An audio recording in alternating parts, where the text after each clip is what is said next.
it has been decided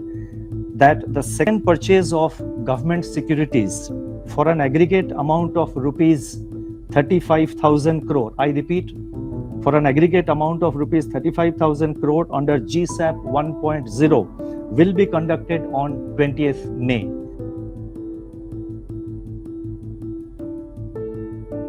To boost provision of immediate liquidity for ramping up COVID-related healthcare infrastructure and services in the country, an on-tap liquidity window of rupees 50,000 crores, rupees 50,000 crore with tenor of up to 3 years at the repo rate is being opened till March 31st, 2022. That is March 31st of next year.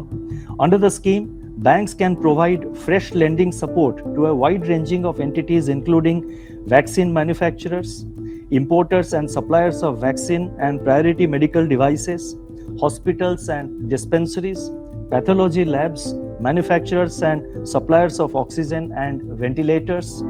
importers of vaccine and COVID-related drugs, logistics firms, and also patients for treatment. Banks are being incentivized for quick delivery of credit under the scheme through extension of priority sector classification to such lending, and this facility will be available up to 31st March next year. Banks are expected to create a COVID loan book under the scheme. By way of an additional incentive, such banks will be eligible to park their surplus liquidity up to the size of COVID loan book with the RBI under the reverse repo window at a rate which is 25 basis points lower than the repo rate, or termed in a different way, that is explained in a different way, 40 basis points higher than the reverse repo rate.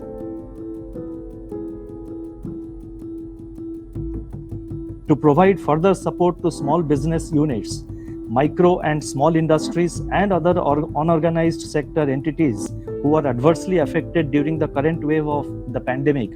it has been decided to conduct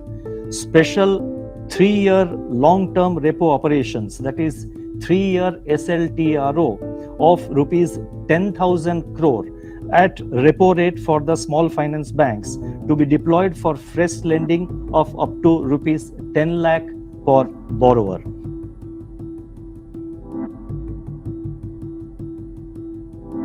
In view of the fresh challenges brought on by the pandemic and to address the emergent liquidity position of the smaller MFIs, SFBs are now being permitted to reckon fresh lending to smaller MFIs with asset size of up to rupees 500 crore for on-lending to individual borrowers as priority sector lending.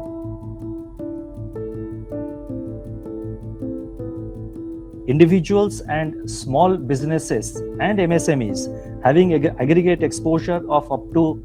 rupees 25 crore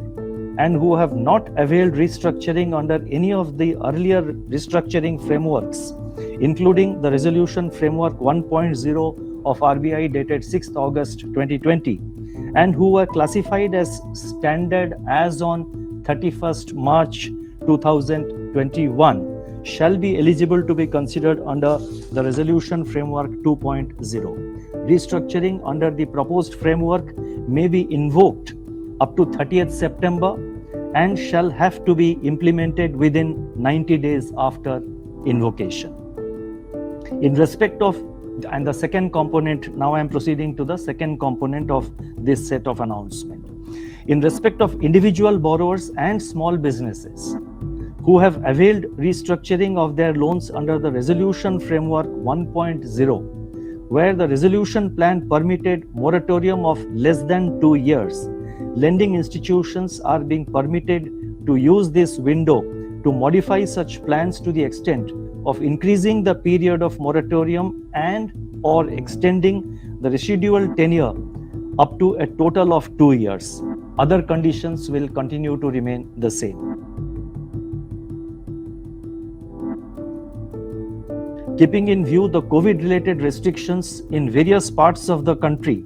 regulated entities, that is regulated entities that is entities, financial entities regulated by the RBI, are being advised that for the customer accounts where periodic KYC updating is due or pending, no punitive restriction on operation of customer accounts shall be imposed till 31st December 21.